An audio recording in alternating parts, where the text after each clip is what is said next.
Evil can manifest itself in seemingly pleasant and elegant characters. A fascinating depiction of elegant, polite sadism is the German Colonel Hans Landa, from Quentin Tarantino's Inglourious Bastard, who, thanks to the actions of the Third Reich, found himself in an extremely comfortable situation where he can have fun hurting innocent victims, not by inflicting physical pain, but enjoying superiority in the psychological game and slowly tormenting them with fear and tension. Ah, Landa, da sind Sie ja! Emmanuel, voici le colonel SS Landa. Il sera chargé de la sécurité pour la première.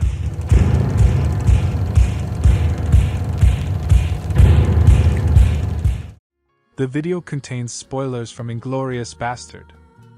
Hans Landa, as an SS officer, is stationed in German-occupied France, where he earns the nickname Jew Hunter due to his extraordinary ability to find enemies of the nation no matter how carefully they hide. What's important, Hans does not seem to have any particular aversion or hatred towards Jews. Quite the contrary, he says he admires them for their ability to survive in a hostile world. He hunts them because it is his job, which he intends to do diligently, not caring about the fate that awaits people he catches. Hans is a realist and a cynic. He focuses on what will bring him the greatest benefits at a given moment. He is also a highly ambitious man who values prestige and high status. And also an opportunist. Hans Landa does not look and behave like a blind follower of ideology.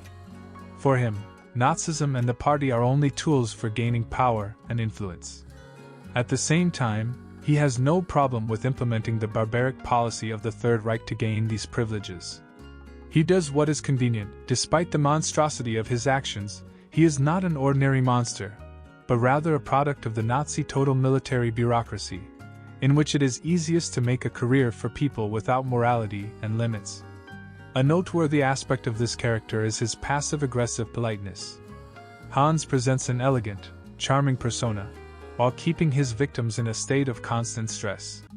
He likes the sight of helpless people breaking down under his gaze and unspoken threats, revealing his cruelty and ruthlessness only at the last moment. In the first scene of the movie, we meet Landa visiting a French farmhouse.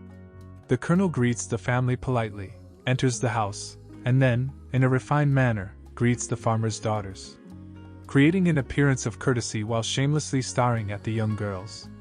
The ordinary, almost bureaucratic atmosphere of the conversation, the polite gestures while writing the protocol or drinking milk, are simultaneously tinged with an unspoken threat of violence. Meanwhile, the farmer sitting across Landa visibly struggles to maintain composure while contemplating whether the SS officer knows that Jews are hidden beneath the floorboards. This is an evident source of joy for Colonel Landa. He is not a stereotypical Nazi brute, but he manages to paint the picture of a Nazi gentleman. As Quentin Tarantino pointed himself, Landa treats his macabre work environment like a stage. He not only delivers exaggerated, deeply philosophical lines but often appears with some kind of prop. For example, a comically oversized pipe, which makes him resemble Sherlock Holmes solving a mystery. Its size overshadows a regular straight pipe, typical for a French farmer. And by doing so, clearly emphasizing the superiority of the SS officer over the victim. Ultimately, the use of force is not necessary to obtain desired information. The farmer confirms the colonel's accusations himself. Unable to bear the build-up tension, with tears in his eyes, he confesses to hiding Jews. No explicit threat was needed. The Nazi gentleman's ability for sophisticated psychological torture proves to be much more effective than physical violence. Another example illustrating Hans' character is a scene in which he eats strudel in a restaurant with a young woman who had escaped him a few years earlier. Hans not only orders milk for her, alluding to the first scene of the film to let her know that he knows who she is.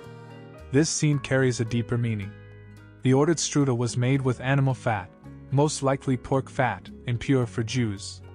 Additionally, Landa insists on adding whipped cream to the strudel, explicitly asking the woman to wait for the whipped cream, creating an additional, non-kosher combination of dairy with another animal-derived product. The scene shows how Hans torments his victim through seemingly ordinary, polite gestures performed with a smile on his face. superficial courtesy is once again contrasted with our knowledge that this elegant man is capable of massacring an entire family. In this scene, Hans isn't searching for Jews for ideological reasons. He is a hunter playing with his prey. Nazism becomes a second-class priority. In the memorable scene where Brad Pitt's character unsuccessfully pretends to be Italian, Hans deliberately tests, interrogates, and instructs the imposters, who clearly don't know Italian, to repeat their fake names, even though he has known who they are for a while. However, he can't miss the opportunity to undermine his victims and emphasize his superiority. The only situation in which the polite and elegant Hans visibly loses control is the interrogation of a German actress. Even here, he doesn't refrain from playing games, instructing her to hand him a shoe, which is the evidence of her guilt. However, once he is absolutely certain that the actress has truly betrayed her own people, he murders her in a fit of fury, using his bare hands. This may suggest that despite lacking ideological ties with Nazism, he was still a patriot who reacted emotionally to betrayal. Alternatively, he may have previously held an attitude of respect and admiration towards the celebrity, who portrayed flawless feminine creations. However, in his opinion, these qualities turned out to be far removed from the true character of the actress. Either way, it shows that beneath the layer of cool and calculated elegance, hide emotions, capable of erupting in seemingly unexpected circumstances. For Hans, the realities in which he operates are one giant game. Whether in personal conflicts or in high politics, it doesn't matter. That's why, just as he most likely joined the SS not because he believed in Nazism, but because it offered the greatest opportunities, he also has no problem leaving his own Führer to the mercy of fate when an opportunity arises to switch sides to the current winners. When Hans starts to believe that the end of the Third Reich is not only inevitable but also that he himself is likely to be judged and hanged for his crimes, he has no problem with betraying his own country. He has to avoid such a fate, because for an arrogant, vain opportunist, it would be the worst fate of all, to die in disgrace. By the way, this way of thinking likely excludes patriotic motivations for killing the traitor. The SS man eventually manages to put himself in a seemingly winning position, betraying his country, his relatives and his supposed ideals because it allows him to come out safe and sound. Colonel Hans is a black character that you can't defeat, even in his own game. He creates an ideal plan, allowing him to avoid any consequences of his actions even after his side loses the war. Everything with a smile on his face. And that's why it's all the more satisfying when Brad Pitt's Lieutenant Aldo Raine, breaking the rules and defying his superiors, gives Hans at least some of what he deserves.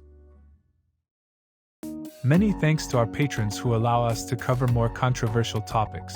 If you don't want to miss any future episodes, please allow notifications.